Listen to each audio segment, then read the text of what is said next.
그러니까 저는 고려 11 행정사 사무소의 임현 행정사입니다. 네, 오늘은 경찰 공무원이 비위 행위를 원인으로 해서 징계 처분을 받게 되었을 때 그러한 징계 처분에 대해서 구제받기 위한 권리구제 수한 방법으로서 소청 심사 청구 등에 대해서 언론 보도 사례를 중심으로 살펴보도록 하겠습니다.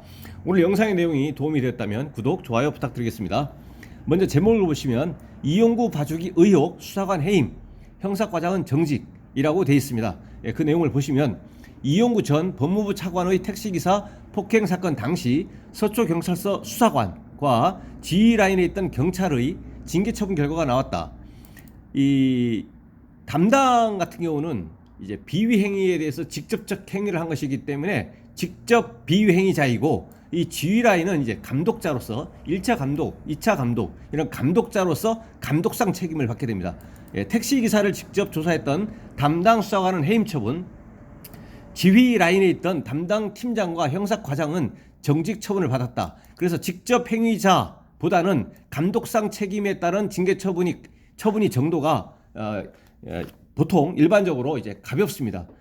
그리고 뭐 예를 들어서 감독자가 직접 행위자에 대해서 부당하게 위법성을 인식하고 있음에도 불구하고 지시를 했는데 그걸 이행했다라고 한다면 그거는 감독자로서의 그 비위 행위가 아니라 그 비위 행위 자체가 이제 직접적인 행위가 되는 것이죠.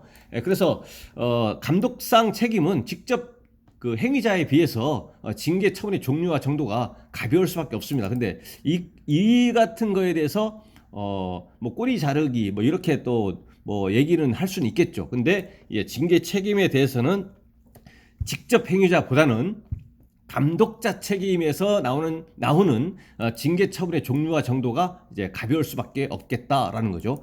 경찰청은 지난달 27일 징계위원회를 열어 이 같은 내용의 징계 처분을 내렸다고 3일 밝혔다. 폭행 장면이 담긴 블랙박스 영상을 보고도 이를 상부에 보고하지 않았던 담당 수사관인 A 경사는 해임 처분을 받았다.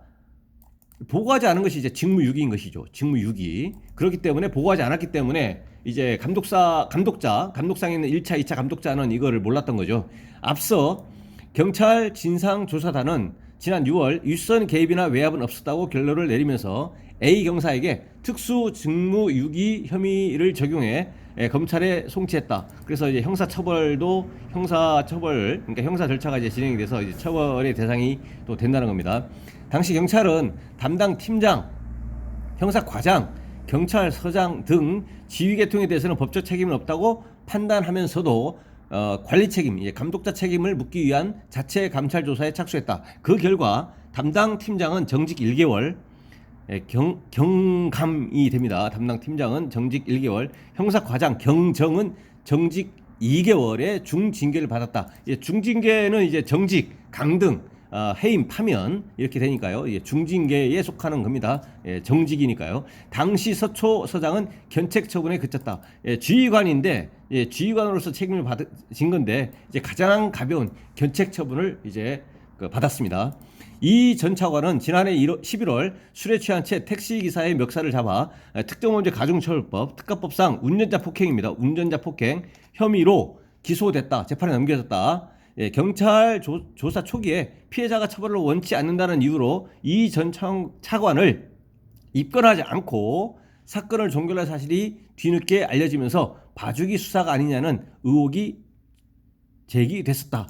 왜냐하면 피해자가 처벌을 원하지 않는다. 이거 단순 폭행의 경우에는 피해자가 처벌을 원하지 않는다 그러면 형사처벌을 받지 않기 때문에 뭐 이렇게 해서 입건하지 않았다는 얘기죠. 그러니까 뭐 그 전 단계에서 내사에서 종결됐다는 것이죠. 근데 결과적으로 이제 택시기사였기 때문에, 운전하는 택시기사였기 때문에 멱살을 잡아도 일반인의 멱살을 잡은 거하고는 다르죠. 이제 운전자에 대해서 이제 멱살을 잡은 것이 이제 형법상 이제 폭행으로 평가되는데, 택시기사다 보니까 이제 특정범죄 가중처벌법상의 운전자 폭행이 이제 된다는 얘기입니다. 그래서 이 경우에는 피해자가 나 가해자에 대해서 처벌을 원하지 않는다 하더라도 처벌이 대상이 됩니다. 다만 이제 그 처벌을 원하지 않는다는 피해자의 그런 의견이 있으면 그거를 이제 받아들여서 참작의 사유는 됐을 수는 있을지라도 없었던 것으로, 또는 처벌이 아예 안 되거나 그렇게 되는 것은 아니라는 얘기죠. 이렇게 해서 이용구 전 법무부 차관의 그 택시기사 폭행 사건 관련해서 이에 대해서 수사를 담당했던 서초경찰서 직접 행위자 담당 수사관과 지휘 감독 라인에 있었던 그 경찰들이 처분을 받았다라는 내용입니다. 이러한 징계 처분에 대해서는 바로 행정소송 1심, 2심, 3심 갈 수가 없고요. 여기서는 이제 소청심사라고 해서 이것은 이제 특별행정심판으로서의 법적 성격을 가지는데, 여기서는 이제 그 행정심판 전체주의가 적용이 됩니다. 그래서 소청심사를 먼저 하고 여기서 구제를 받지 못한다거나 본인이 희망하는 정도의 감경이 되지 않는다거나 어쨌든 소청심사 결과에 대해서도 인정하지 못하겠다라고 하면 그때 비로소 소송을 갈 수 있는 것이지 다이렉트로 법원 소송을 갈 수는 없겠다라는 겁니다. 그래서 징계 처분에 대해서는 이제 소청심사를 청구해서 다툴 수가 있다라는 것입니다. 네, 오늘 영상의 내용에 대해서 질문 있으시면 댓글 남겨주시고요. 예, 그러면 대댓글이나 별도의 영상으로 답변 드리겠습니다. 네, 오늘 영상의 내용이 도움이 되었다면 구독, 좋아요 부탁드리겠습니다. 네, 감사합니다.